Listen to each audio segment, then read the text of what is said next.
Hello, my name is Randy Silva, and for the next hour, I'll be reading from the August 14th issue of the Rochester Business Journal on the Niagara Frontier Radio Reading Service. BOA bets big on Rochester's future by Andrea Deckert. For Bank of America, Rochester isn't simply another regional market. It's a community with the ingredients to become one of the country's next innovation success stories. During his first visit to Rochester, Bank of America's head of local market strategy, Raul Anaya, said the region reminded him of other parts of the country that transformed into technology powerhouses, citing the San Francisco Bay Area and Boston as examples of regions that leveraged strong educational institutions and talent pipelines into sustained economic growth. Rochester has all of the foundational qualities of a region leveraged for growth, Anaya said. The visit left a lasting impression. I love it, he said. As Rochester continues to grow and thrive, we plan to position ourselves to help grow that momentum.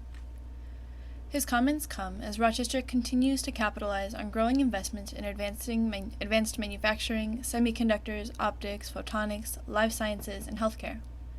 Local leaders increasingly point to those sectors, combined with the region's colleges and universities, as catalysts for long-term economic expansion. Anaya said Bank of America intends to support that growth by providing businesses and residents with the financial resources needed to capitalize on new opportunities, whether helping companies expand or relocate to the region, or serving workers drawn to Rochester by new high-paying jobs. He said the bank's combination of global resources and local leadership positions it well to support communities experiencing economic transformation. Anaya, who is based in Los Angeles, oversees the bank's local market strategy across 97 U.S. markets, including its nationwide network of market presidents and coordination among the company's 8 lines of business. Investing along Rochester's growth. Locally, Bank of America Rochester President Colleen Madison said the bank sees a significant momentum building across the region. There's a lot to be excited about, she said. Among the biggest drivers are the NY Smart I-Corridor Tech Hub initiative and Micron Technology's planned $100 billion semiconductor manufacturing campus in nearby Clay, projects expected to generate supply chain opportunities and workforce demand throughout upstate New York. Madison said Rochester is well positioned to benefit, particularly because of its emphasis on workforce development. That focus is one reason Bank of America supports initiatives such as the Finger Lakes Workforce Development Center at Monroe Community College's downtown campus, which is preparing workers for careers in advanced manufacturing and other high-demand industries. The bank is also investing directly in its local footprint. Madison said the company has invested over $24 million locally since 2026 and expects to invest in more than $9.5 million between now and 2028 to add and enhance services. Bank of America currently operates 9 financial centers throughout Monroe County, including its newest location on Mount Hope Avenue. Another local financial center is slated to open in May 2027. Beyond banking services, Madison emphasized the company's continued commitment to nonprofit organizations through both philanthropy and employee volunteerism. One example is Bank of America's Neighborhood Builders program, which supports organizations advancing economic mobility and community development. Last year, Nazareth University was elected as the bank's 2025 Neighborhood Builder, receiving a $50,000 grant distributed over 2 years, leadership development training for institutional leaders, and access to a national network of nonprofit organizations. The funding helped launch Surpass, supporting underserved rural communities through physician assistant student success, a pilot program designed to expand access to physician assistant education for students from rural communities. For Anaya, those investments reflect a broader philosophy. We can only be as successful as the communities we are helping, he said. Sale of First Federal Plaza, First Step to Reinvigorating Downtown's West Side, by Kevin Oklabzija. Excelsior Communities has continued its investment in downtown Rochester, this time with hopes of being a catalyst to rejuvenation of the stagnant Four Corners district. The Rochester-based firm finalized the purchase of First Federal Plaza late last week, adding the Main Street landmark to a portfolio that already includes 88 on Elm, the Columbus Building, the Terminal Building, and the Deco at Medical Arts. Upgrading and managing residential space is Excelsior's forte, but this will be the company's most ambitious project yet. The plan is to convert a substantial portion of the 21 floors to apartments while maintaining office and retail space. Their goal is to take advantage of the floor-to-ceiling windows and views of the Genesee River and beyond by designing unique market-rate apartments. Combined with premier office and commercial space, the new owner believes First Federal Plaza will contribute greatly to the vitality of downtown and become a riverfront destination. "We want to create traffic and affordability," said Amy Notice, Vice President of Excelsior Communities. "We want a property that brings people out, that looks good, feels good, and activates the area." They're not the only ones.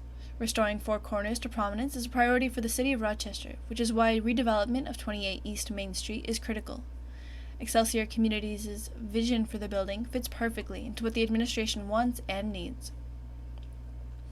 First Federal Plaza is the linchpin for really the entire west side of downtown, said Eric Frisch, the city's Commissioner of Neighborhood and Business Development. It's the tallest building on the west side of the river, and how it goes is really going to influence how Four Corners and the west side of downtown goes. Filings with the Monroe County Clerk's Office show the purchase price was $2.8 million, nowhere near the $10.8 asking price the owner Reynolds II LP attached to the original market listing in December of 2024. "The building's losing a lot of money," Notice says. "When you take into account the millions and millions of development costs and millions in other costs, it's a lot more than that, $2.8 million. The iconic high-rise has served downtown for 50 years. Construction began in 1974 and was completed in 1976. The all-glass facade, along with the circular top 21st floor, made the structure unlike any other downtown. But over the years, a number of tenants have departed, and while the building still shines at night, sustainability has been threatened. The same is true for its neighbor, 30 yards to the west, the Crossroads building. The 17-story building has even greater vacancy. Four Corners needs a lot of help," Notice says. "It hasn't been building in the right direction. We really wanted to see if we could do something for the west side of downtown. As we get more housing in that area, it should be more attractive. That's why we think First Federal can be that anchor on the west side." Notice said his firm had cursory interest in the property since it went up for sale, but took a deep dive into potential purchase early this year. "We began looking at potential floor plans and put some money into due diligence," he said. "Excelsior's intent is to convert the majority of the building into apartments, though they haven't settled on a ratio of residential floors versus office and commercial space. Notice says 150 is a ballpark figure for the number of units. While there is considerable vacancy, Notice says current residents are welcome to stay. That includes ground floor occupants M&T Bank and Christopher's Restaurant and Custom Catering and Mower, the marketing agency on the 19th floor. Here's hoping there may be other companies that want to be in a new, vibrant office, thus filling more space. Office tenants are important because daytime activity is a key to long-term success, Frisch said. Reedman believes that as well. Just a few blocks away, the longtime Rochester developer is recreating Clinton Square, turning the top 7 floors into luxury apartments while maintaining office and commercial space on the first 7 floors. "These buildings are most valuable when they're occupied and busy day and night," Frisch said. "It builds a customer base for the retail businesses that we need for a vibrant downtown." First Federal Plaza is best known for what once was the changing scene, the rotating restaurant on the top floor. The restaurant opened in 1977 and served its final meal in 1988. Panasonic was the most recent tenant, but the space has spun for at least 30 years. So, how will Excelsior use that space? That's the million-dollar question, Notice says. We want to make sure the use we decide is best use. We're happy to take suggestions. Conversion of the office space to apartments is expected to begin in 12 to 18 months, but definitely not earlier. While they closed on the purchase of the property, Excelsior is still finalizing financing. That speaks to their confidence in the market, Frisch said. Excelsior is in the midst of a $10 million plus renovation of the Columbus building at 50 Chestnut Street, which it bought last year. The company's first reclamation project was the Normandy building on Alexander Street. Excelsior bought the property in 2018 and created 217 apartments across the former hotel, carriage house, and adjacent brownstone. The firm invested $18.1 million in October to buy the Terminal Building, 88 on Elm, and the Columbus Building. Back in January of 2022, Excelsior bought the 10-story Medical Arts Building at 277 Alexander Street. It's now home for the corporate headquarters. We're being very diligent with our business model. We're putting money back into apartments. We're not squeezing out every dollar we can, Notice says. That's perhaps one reason around 90% of leasable apartments across the Excelsior portfolio are occupied. Excelsior spoke with city, county, and state officials to determine what sort of redevelopment assistance could be available to ensure financial feasibility for the project. We're a market rate company. We're not looking to develop luxury rate apartments, Notice says. The County of Monroe Industrial Development Agency allows sales tax, mortgage recording tax, and property tax exemptions for housing projects, understanding that the current lack of homes and rental units across the metro area adversely impacts economic development. City officials are just happy vibrancy will be restored at First Federal Plaza. This feels like the right project at the right time, First said. If they're successful, and I'm sure there will be, that's going to lift all of downtown. 1330 Cancer Connect celebrates 25 years while preparing for Founders' Succession by Andrew Deckert. As 1330 Cancer Connect marks its 25th anniversary, the Rochester nonprofit is celebrating decades of growth while preparing for one of the most significant transitions in its history. Founder and Executive Director Lauren Spiker plans to retire after leading the organization since its inception in 2001, with the board expected to begin a search for a successor shortly. The goal is to have new leadership in place during the first quarter of 2027. Spiker, 74, said she has no intention of walking away completely. Instead, she plans to remain on the board and continue supporting strategic initiatives as the organization enters its next phase. I think we're very well positioned for growth and innovation, Spiker said. Over the past 25 years, we built a very strong foundation that is recognized globally, with systems and processes in place that have been proven to be successful. 1330 Cancer Connect, initially named Melissa's Living Legacy Teen Cancer Foundation, was established in 2001 following the death of Spiker's 19-year-old daughter, Melissa. Just days before her death, she had a final request of her mother that became her lasting legacy. She said, "If you've learned anything from me through all of this, do something with it to make a difference, to make things better." Spiker delivered on that request. What began around Spiker's dining room table has since evolved into an internationally recognized organization dedicated to supporting adolescents and young adults, AYA, diagnosed with cancer, a population that historically has been underserved within the healthcare system. Today, 1330 Cancer Connect serves roughly 125 to 150 young people and their families each year through free peer support programs, wellness activities, expressive arts programming, education, and advocacy. The nonprofit also operates centers on Rochester's Elmwood Avenue and in Syracuse, which opened in 2019 and employs 5 staff members. "We are filling a gap that no one else is filling," she said. Despite the organization's success, Spiker says the need continues to grow. More than 2 decades later, the problem hasn't been lessening, she said, noting an increase in early-onset cancer cases. In addition to direct support services, 1330 has become a national leader in adolescent and young adult cancer advocacy. It launched the first Teen Cancer Center website in 2002, helped establish the first Young Adult Alliance in 2006, and in 2023, Spiker was elected to the national board of the AYA Cancer Coalition, with 1330 serving as a founding partner. The organization is also invested in developing future leaders. 2 members of its current staff are cancer survivors who previously participated in 1330's programs. Financial stability remains one of the organization's top priorities as it prepares for leadership succession. Operating on a nearly $550,000 annual budget, roughly 54% of revenue comes from charitable contributions, with fundraising events and grants providing much of the remaining support. Although the nonprofit doesn't receive government funding, broader economic conditions still influence donor giving, Spiker noted. Last year, the organization's Power of Promise campaign raised $250,000 in honor of its 25th anniversary, reaching its goal months earlier than anticipated. Its latest campaign seeks to raise $100,000 in 25 days to support operating expenses through August 16th. Spiker and her husband have pledged an additional $25,000 if the fundraising goal is achieved. Another successful fundraising initiative has been the organization's stand-up comedy shows, launched in 2022, which both raise money and give participants an opportunity to share their stories with the community. The nonprofit's 25th annual Journeys Celebration of Living fundraiser will be held October 10th at the RIT Inn and Conference Center. Looking ahead, 1330 plans to broaden its impact beyond direct services.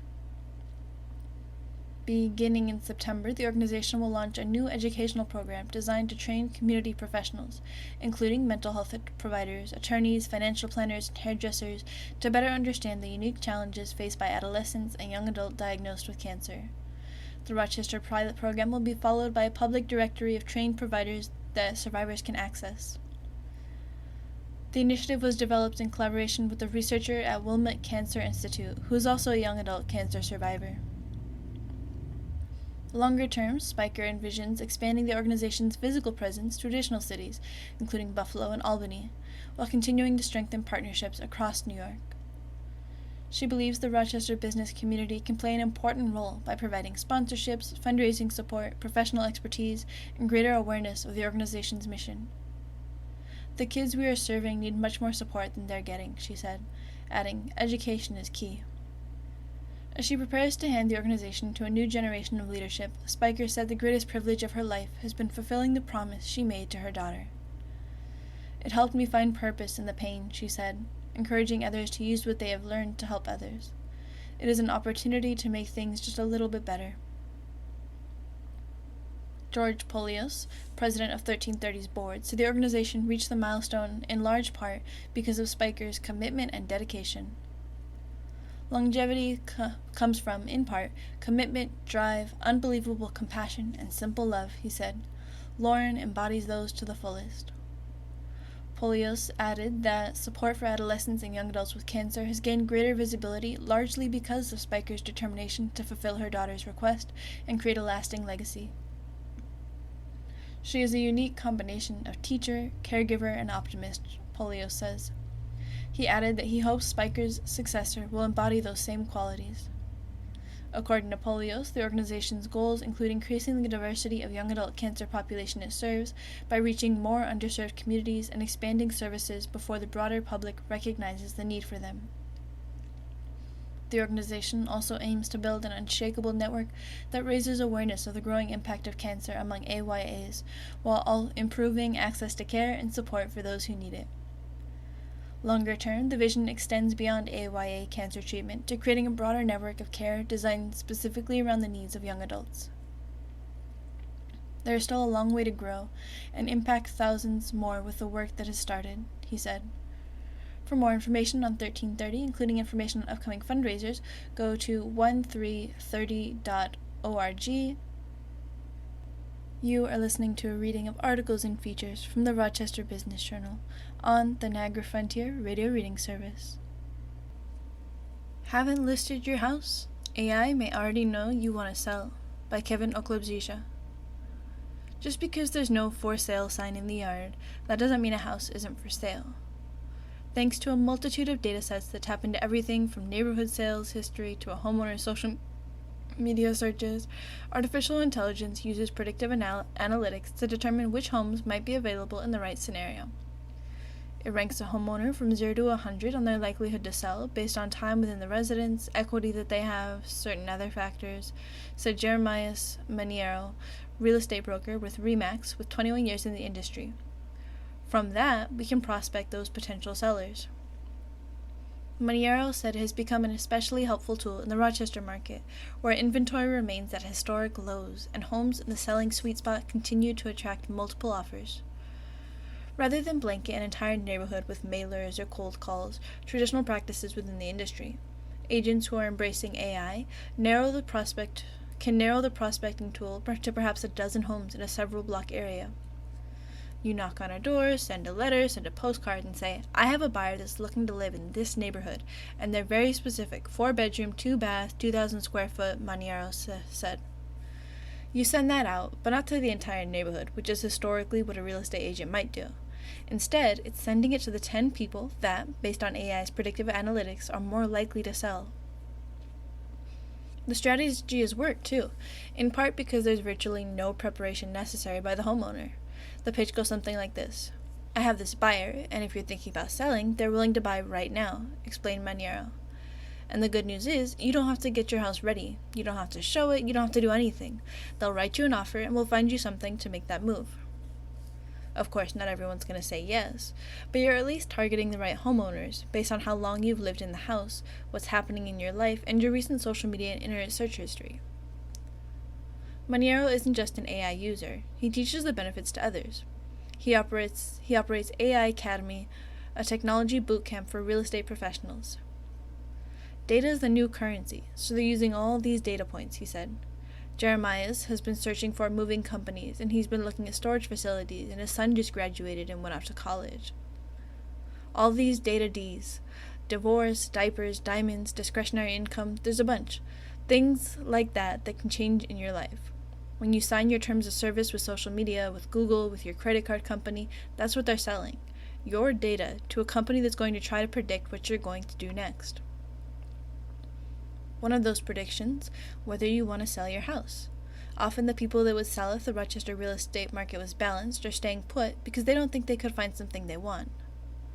They know they can get whatever they want for their house, but where would they go? Maniero said.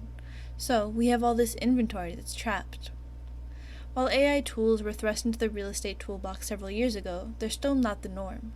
The percentage of agents in this region using predictive and analytics is likely in the single digits, Maniero said. The average age for our agents in our area is 54, he said. I'm 47, so younger, but I embrace new technology. Not everyone's like that, and they're still using traditional methods. What also has changed? The meaning of the listing price. It once represented what the homeowner truly believed their property was worth, and now? It's an invitation to the party, Maniero said. In today's market, there are basically 3 types of pricing. Maniero said. Event style, market value, and aspirational. Event style is pretty much the norm around Rochester. The listing price isn't what the homeowner expects to get, it's where the bidding begins.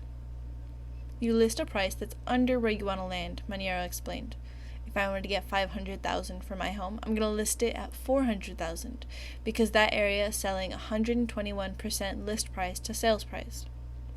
But it's important for that listing price to be accurate based on your predicted bidding outcomes. Buyers in the market are so used to that escalation, Maniero said, that they look at your list price and you may be like, I only want $500,000, I'm not asking for more. Well, they're going to look at your $500,000 and say, no, I'm not paying $600,000 for it, because they've been operating this scenario for so long. It's a very different dynamic than anywhere else in the country. That means if a home buyer is approved for $400,000 in financing, it's wise to start looking at homes listed as $300,000, because the bidding is going to take it up towards your limit, he said. Market value pricing has, as Maniero said, been used since the beginning of time.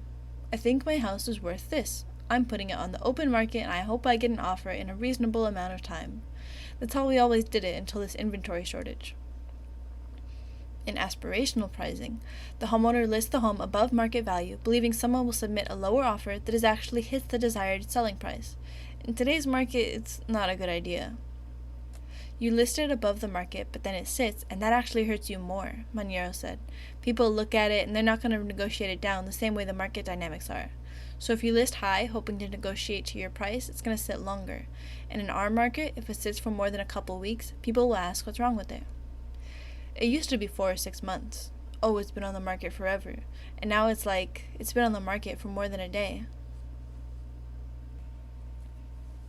Modendo fixes the blind spot inside AI chips, special to the RBJ. For deep tech hardware startups, commercialization often requires an agile willingness to follow a technology wherever the market demands.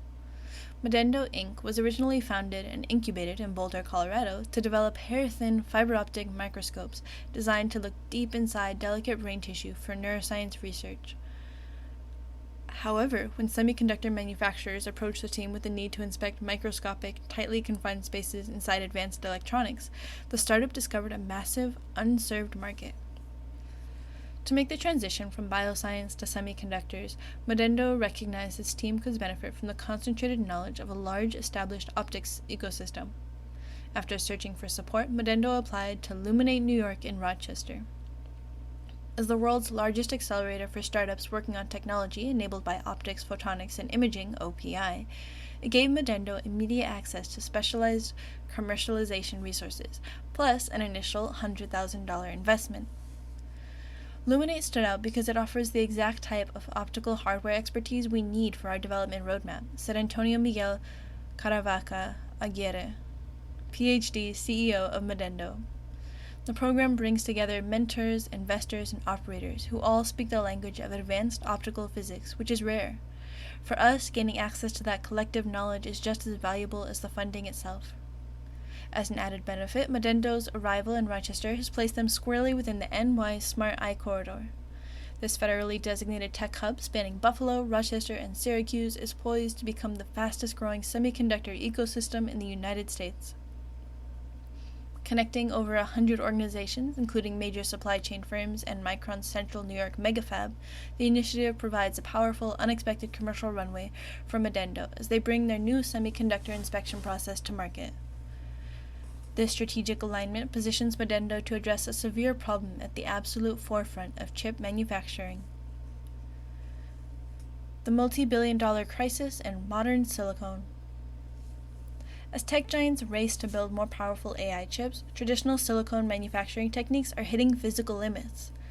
To solve for these, chip designers are adopting two new hardware architectures: advanced 3D packaging, which stacks multiple specialized microchips vertically like a skyscraper, and backside power delivery, BSPD, which moves the massive network of electrical power wires underneath the transistors instead of placing them on top.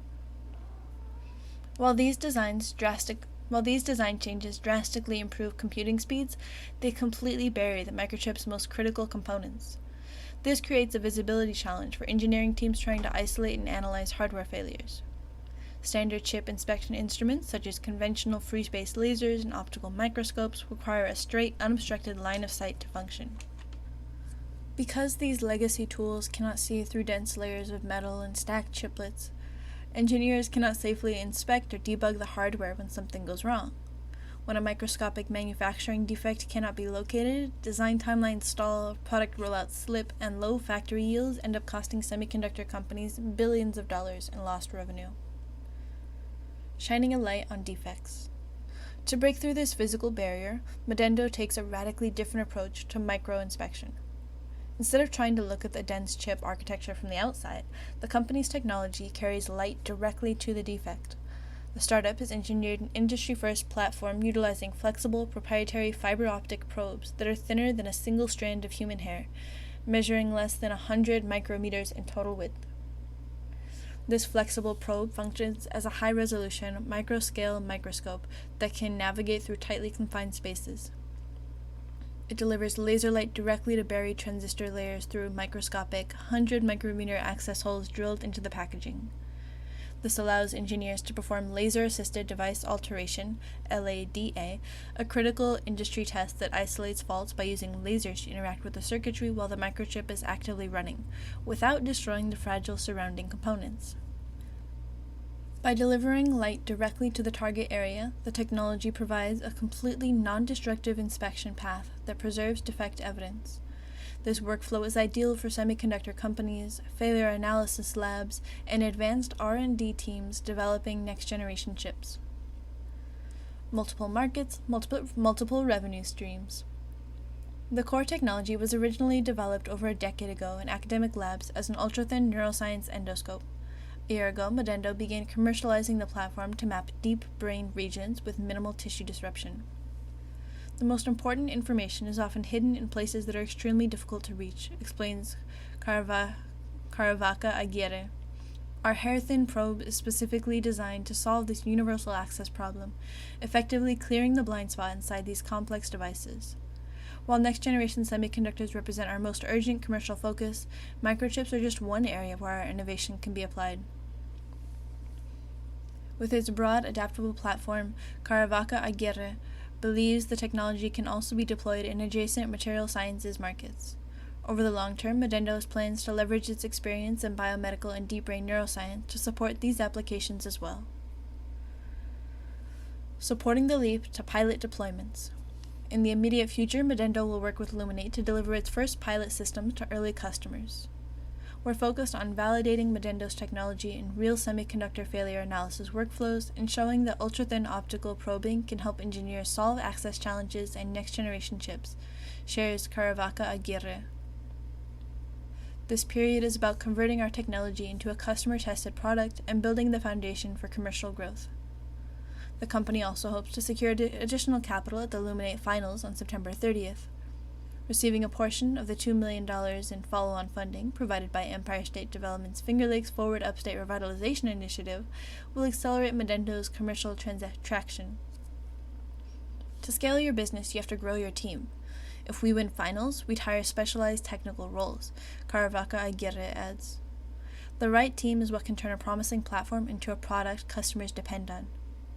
Caravaca Aguirre acknowledges that turning an innovation into a multi-market solution requires the right industrial ecosystem too.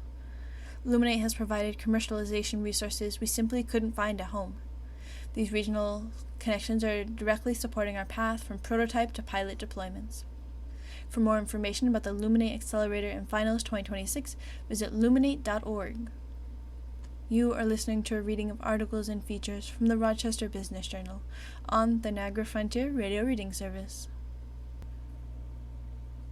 Shifting hiring practices in Rochester emphasize skills over experience.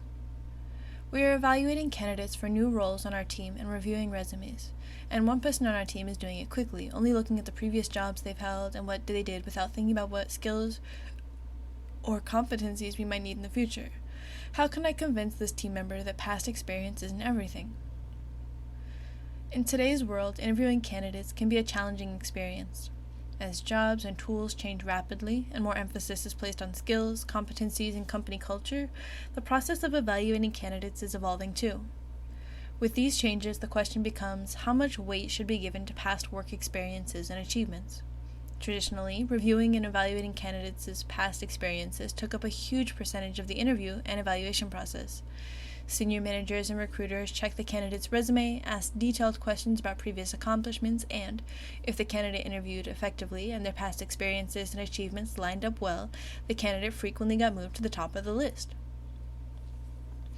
Indeed, a Society of Human Resources Management (SHRM) survey in 2023 showed that more than 80% of recruiters still rank years and types of experience as the most critical factors in their first reviews of candidates. In many cases, hiring managers look at proven track records as a way to reduce risk and protect themselves from bad hiring decisions, and they are pressed for time and need to skim resumes quickly. Another factor, experts say, are applicant tracking systems that filter candidates on keywords that often focus on relevant keywords. But the environment is changing. Another more recent survey by Indeed and market research firm YouGov showed that more than 51% of hiring managers say that on-the-job skills now carry significantly more weight than previous job titles, degrees, and years of experience. And some 83% of employers reported that skills-first hiring is a better predictor of success in the job rather than traditional resumes and helps reduce mishires.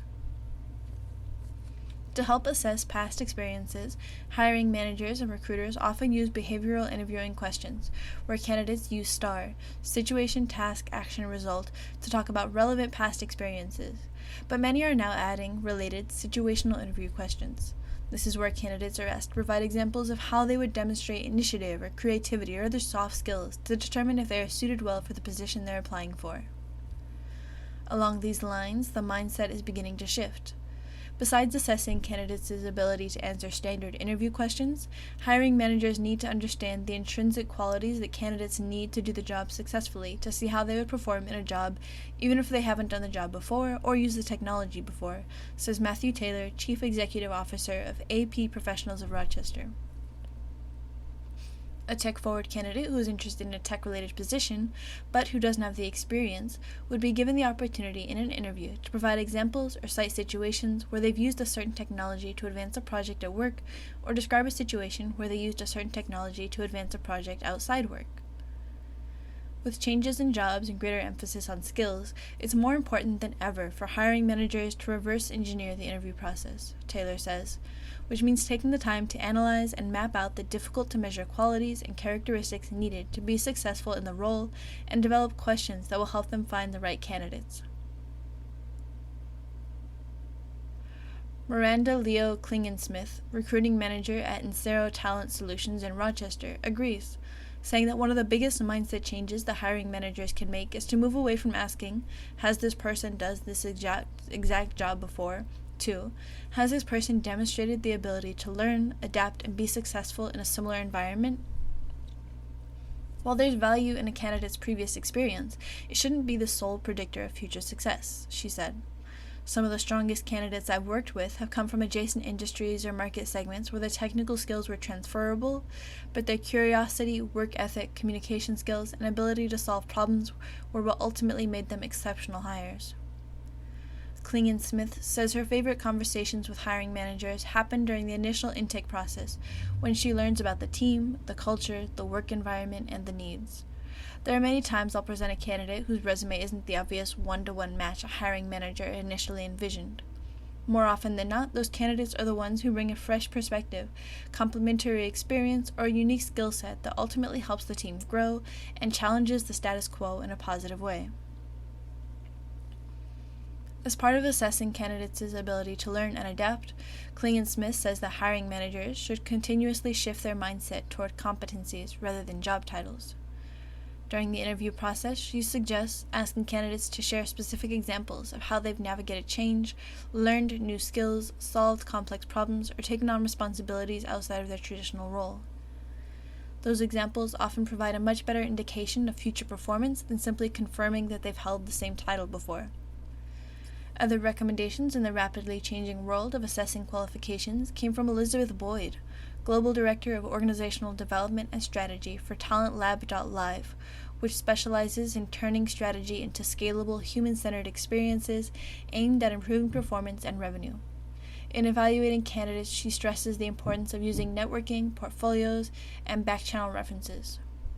One recommendation, she says, is to make sure that those conducting the interviews are objective and can accurately assess the competence and quality of the candidates.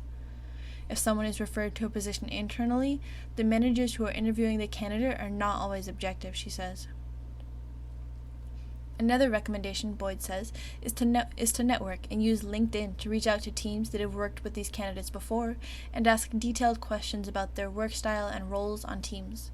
Especially with the fast pace of change we're experiencing as we build these new human plus agentic workplaces, understanding how candidates operate within their teams is essential.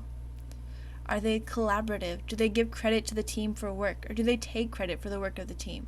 What were their real wins when you worked with them? Where did they excel?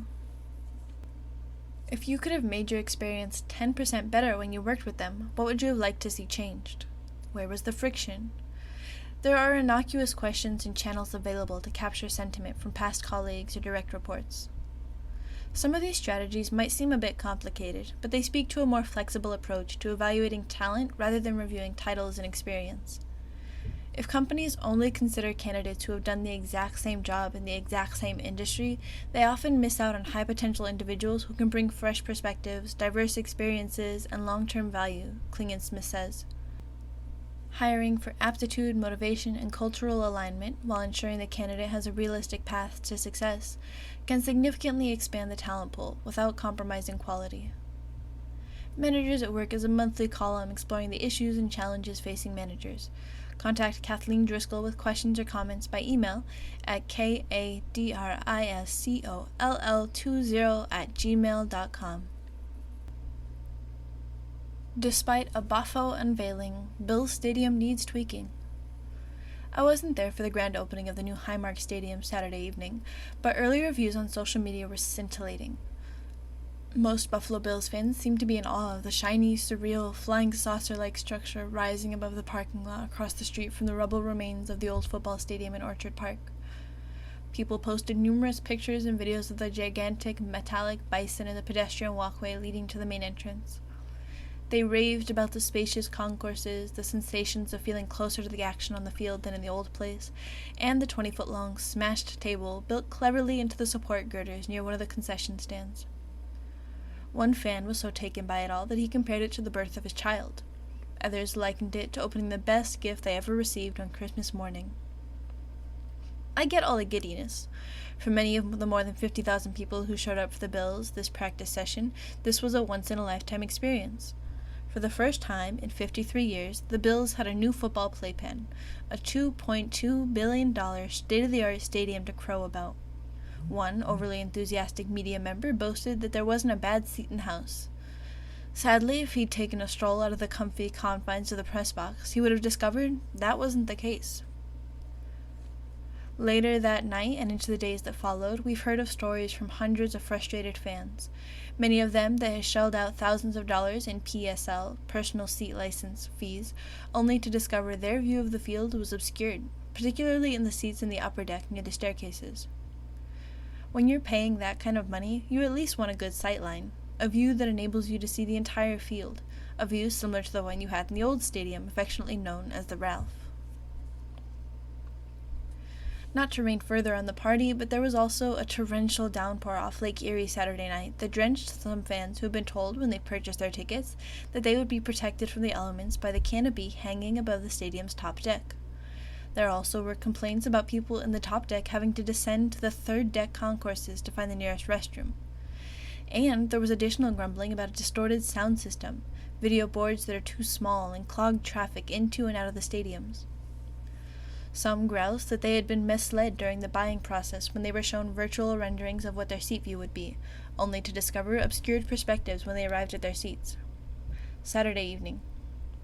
The money they paid just for the right to spend additional money on a season ticket, along with the $850 million in state and county taxes used to fund the stadium's construction, only added to their frustrations. Bills officials said in a media conference call Monday that they received complaints from fewer than 1% of the 17,000 fans who own one or more of the PSLs. They said they would address the issues on a case-by-case basis.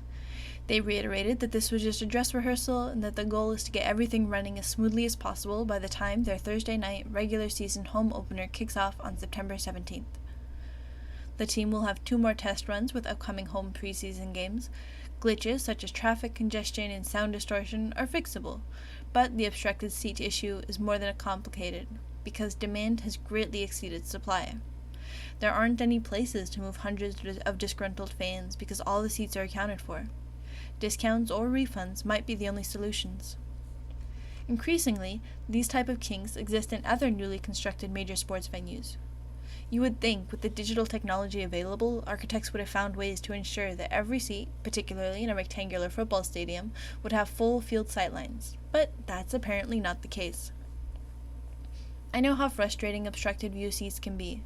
I recall trips to the original Yankee Stadium in the mid to late 1960s when we bought tickets that had red marks on them. These were for seats that were situated behind the huge beams that supported the stadium's upper decks and roof. When the house that Ruth built was renovated in the mid-1970s, these girders were removed, opening up the sightlines. I remember dealing with similar beam obstructed seats in old ballparks such as Rochester's Silver Stadium and Syracuse's MacArthur Stadium. And when I covered basketball games in the then-named Carrier Dome in the mid-2000s and early 2010s, the media was moved from courtside to behind 4 rows of spectators seated behind the basket. Thank goodness for huge video screens that allowed us to watch plays we couldn't witness on the court in front of us. Here's hoping the Bills can find a way to make things right for those fans whose sightlines are occluded, because they paid good money for those seats. You are listening to a reading of articles and features from the Rochester Business Journal on the Niagara Frontier Reading Service. It warmed my heart to see Josh Allen resume his preseason ritual of coming out early and playing catch with young fans.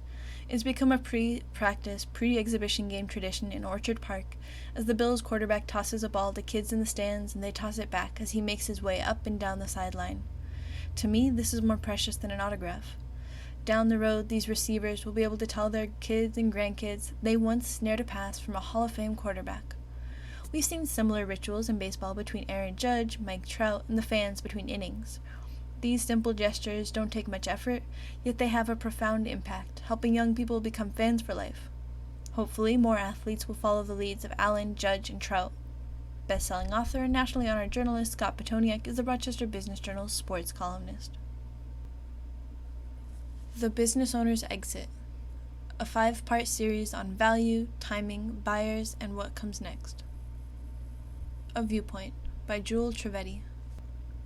Part 1 of 5. When is the right time to sell your business? Consider 3 clocks. Frank, a 59-year-old owner of a food manufacturing company, called me with a very clear reason for wanting to sell his business. His wife was retiring, and he joked that she had effectively summoned him to retire with her. We both laughed, but behind the humor was a serious question many business owners eventually face. When is the right time to sell my company? In theory, the answer is straightforward. The ideal time is when the business is performing well, growth remains ahead, and the industry outlook is favorable. In practice, that window is much easier to recognize in hindsight.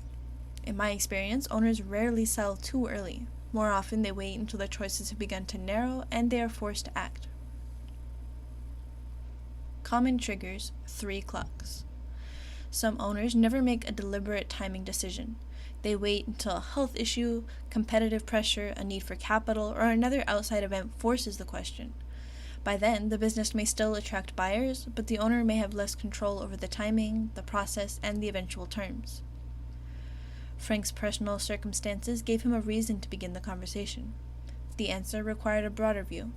The best approach for business owners is not to wait for a triggering event, and to understand that selling their business is subject to 3 clocks that are running at any sale decision: the owner's personal clock, the business clock, and the industry clock. A sound timing decision requires an honest reading on all 3.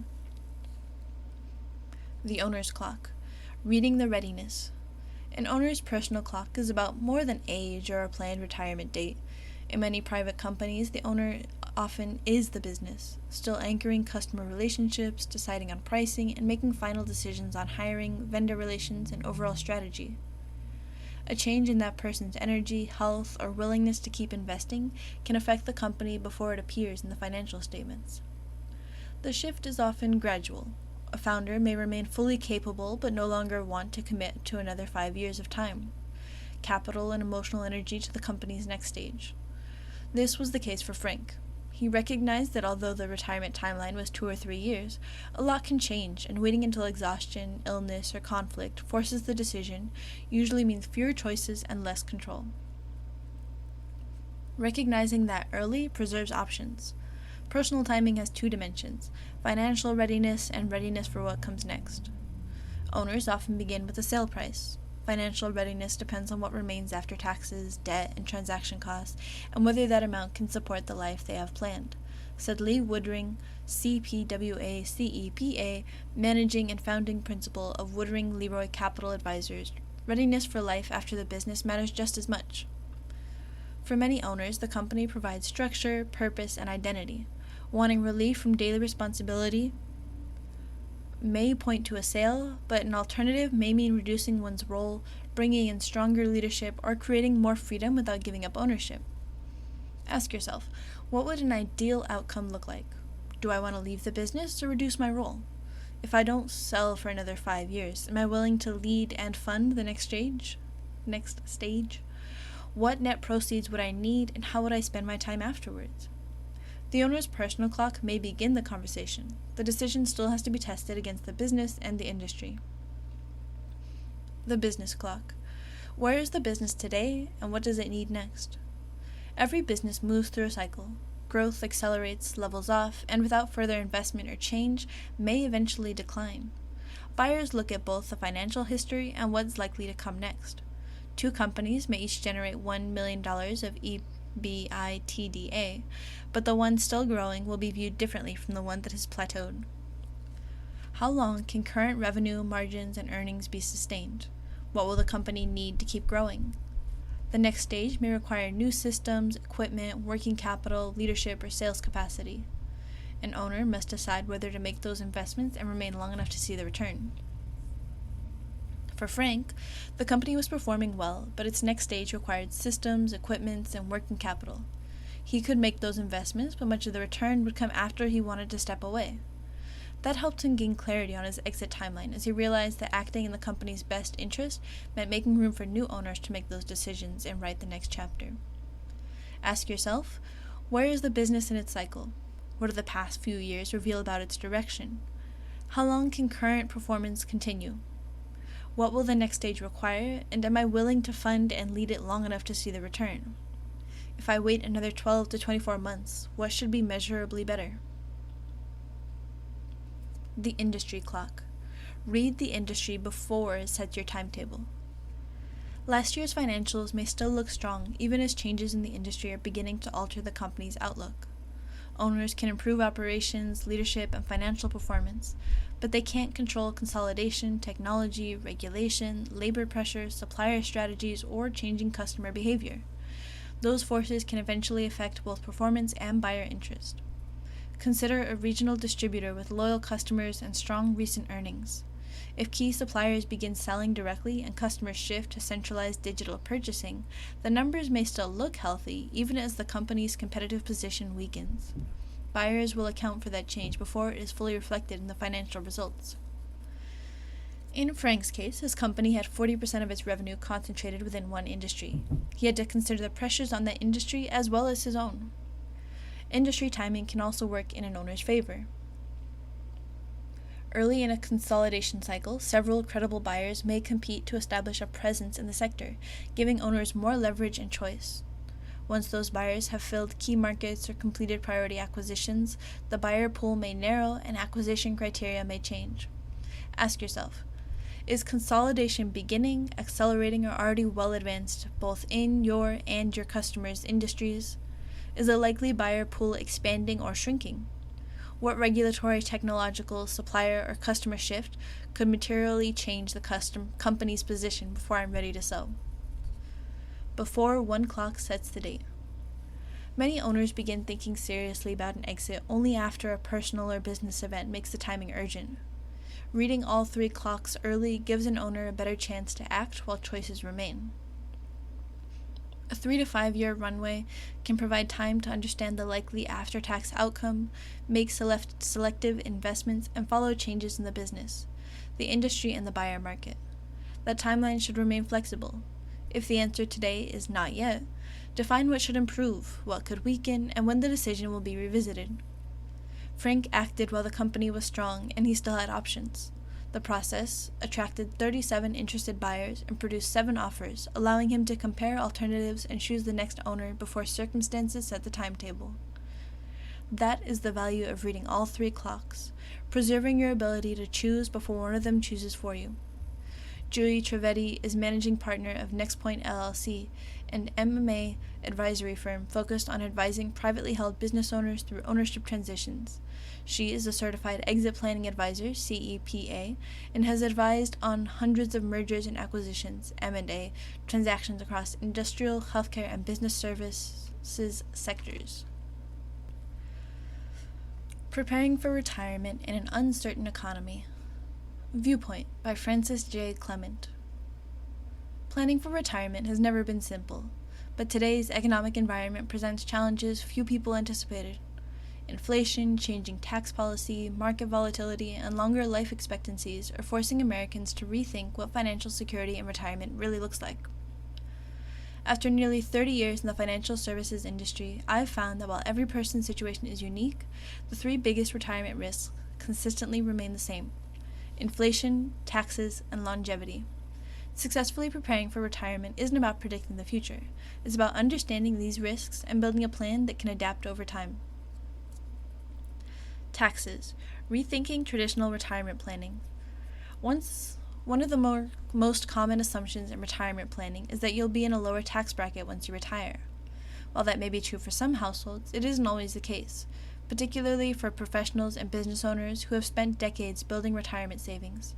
Traditional retirement accounts such as 401ks and 403bs and traditional IRAs provide an immediate tax deduction when contributions are made. For many people, that's an attractive benefit. However, those dollars will eventually be taxed when they're withdrawn in retirement. Consider someone who began their career earning $25,000 annually and retired earning more than $200,000. After years of consistent saving and investment growth, their retirement withdrawals could place them in a similar or even higher tax bracket than expected. That's why it's important to look beyond today's tax savings and evaluate how your retirement income may ultimately be taxed. Inflation. Protecting purchasing power. Inflation continues to affect nearly every aspect of our financial lives. While cash savings, certificates of deposit, and money market accounts all serve an important purpose, they may struggle to keep pace with inflation over long periods of time. Retirement planning isn't simply about accumulating the largest account balance possible. It's about preserving purchasing power so your savings can continue supporting your lifestyle throughout retirement. Longevity, planning for a longer retirement. The good news is that Americans are living longer than previous generations. The challenge is that longer life expectancies often require retirement savings to last 25 or even 30 years or more. Longer lifespans can also increase the likelihood of needing additional healthcare or long-term care services later in life. I often tell my clients, if you can tell me how long you're going to live, it's much easier for me to estimate how much money you'll need. Unfortunately, none of us has that certainty. That's exactly why retirement planning requires flexibility and ongoing evaluation.